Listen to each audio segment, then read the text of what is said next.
हमारे साथ जुड़े रहने के लिए हमारे YouTube चैनल को सब्सक्राइब करें, साथ ही बेल आइकन को दबाएं। नेटवर्क न्यूज की खबरें सबसे पहले देखने के लिए। Going on record, I have given you time. You should make out case. You started quoting धन्यवाद somebody else. मान्यवर, आपने इस महत्वपूर्ण विषय पे मुझे अपनी बात कहने का मौका दिया।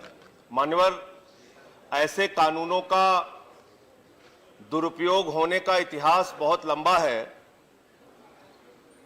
टाडा के कानून की अगर हम बात करें सर, 1985 में यह कानून बना, 95 में खत्म हुआ। 76,166 मामले टाडा के अंतर्गत लिखे गए, जिसमें 4% से ज्यादा आरोपी साबित नहीं हो पाए, बाकी सारे लोग बरी हो गए। पोटा कानून की अगर हम बात करें मान्यवर, 4,349 लोगों पर मुकदमा दर्ज किया गया, सिर्फ 13 लोगों पर आरोप साबित हो पाया। पोटा कानून की अगर हम बात करें मान्यवर, अक्षरधाम मामले में मोहम्मद सलीम, अब्दुल मियां, अल्ताफ मलिक, अदम भाई अजमेरी, अब्दुल कयूम, इनको गिरफ्तार किया गया। अक्षरधाम मामले में मान्यवर 11 साल जेल में रहने के बाद सुप्रीम कोर्ट ने कहा मान्यवर कि ये लोग पूरी तरीके से निर्दोष हैं और इनको फंसाने की कोशिश की गई है। सुप्रीम कोर्ट की टिप्पणी है, उनको बरी कर दिया गया।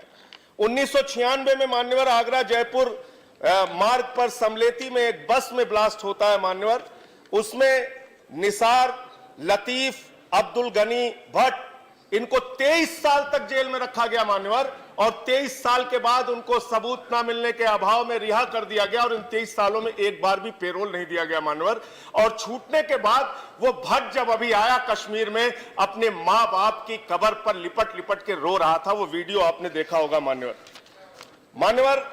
टाडा के जो और दूसरे मामले हैं, राजस्थान में 228 टाडा के मामले दर्ज हुए, जिसमें एक अल्पसंख्यक समुदाय की प्रथम जाति, दूसरी अल्पसंख्यक समुदाय के दूसरे संख्या की जाति, और 3 जो है बहुसंख्यक समुदाय के लोगों पर FIR टाडा के अंतर्गत दर्ज किया गया। केरल की बात अगर हम करें मान्यवर, 1 मिनट और है सर, आज CPM और RSS के कार्यकर्ताओं पर टाडा के अंदर कानून दर्ज किया गया मान्यवर। मैं सिर्फ आपसे कहना चाहता हूं, आसाम में 12 साल के एक बच्चे के ऊपर टाडा का कानून लगाया गया, परेश कलिता के ऊपर।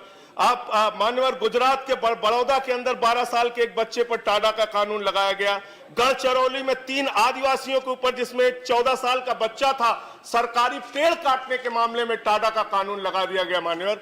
मैं सिर्फ आपसे ये कहना चाहता हूं, ऐसे कानूनों का दुरुपयोग बार बार होता रहा है। इसमें जो प्रावधान है उसकी 2-3 बातें कह के मैं अपनी बात खत्म करूंगा मान्यवर।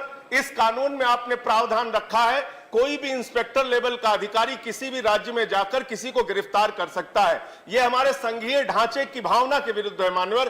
किसी भी राज्य में वहां के DGP, वहां के पुलिस से परमिशन, वहां की सरकार की परमिशन के बगैर आप किसी की गिरफ्तारी कैसे कर सकते हैं? इस प्रकार के कानूनों को सुप्रीम कोर्ट में या कई कोर्ट में चैलेंज किया जाएगा तो इसमें मुश्किल होगी। मैं अनुरोध करूंगा कि इस कानून में जो भी आप बदलाव लेकर आए हैं, इसको वापस लीजिए। ये पूरी तरह से संविधान की भावना के, संघीय ढांचे की भावना के विरुद्ध है। Thank you Sanjay ji. आप देख रहे हैं नेटवर्क न्यूज, साहस सच कहने का।